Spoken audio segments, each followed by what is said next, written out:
My name is Özlem Okuyucu from London School of Economics. First of all, I would like to thank you for your speech. I'd like to ask a question about the crisis in Syria. I'm from Turkey, and as everybody knows, Turkey is hosting nearly 2,500,000 Syrian refugees. And some Turkish people are criticizing Saudi Arabia on the grounds that Saudi Arabia isn't accepting refugees and it isn't doing enough for refugees as a rich country. And as you said, there is a responsibility. You said that Saudi Arabia has a responsibility in terms of it's a center for Islam. So some Turkish people are also saying this. It's an Islamic country, so why isn't it doing enough for Syrian refugees? So I'd like to ask about this issue. I'd like you to elaborate on Saudi Arabia's refugee policy. Okay. Thanks. Thank you. I'll ask you to take that directly. Yes, thank you.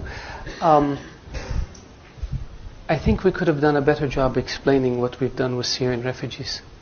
Saudi Arabia has issued more than 2.5 million visas to Syrian refugees since the crisis began. We put out a statement. Nobody noticed it. 2.5 million came to Saudi Arabia. I think 600,000 or 700,000 still remain in Saudi Arabia. Not one of them lives in a refugee camp. And not one of them lives in a tent.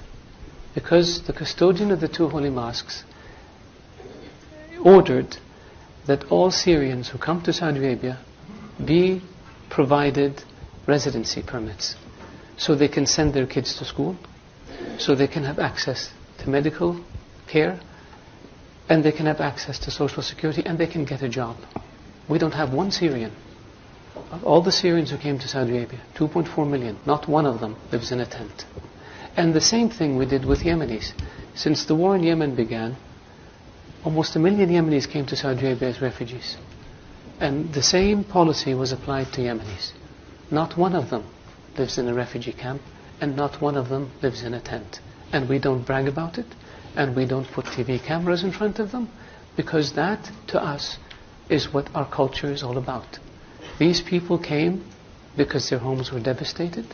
They came seeking refuge and shelter and safety in Saudi Arabia, and we provided for them in a way that is dignified, in a way that doesn't humiliate them, in a way that allows them and their children to lead as normal a life as possible given the circumstances. So I really appreciate the question, so I can educate the audience about our refugee policy. Thank you.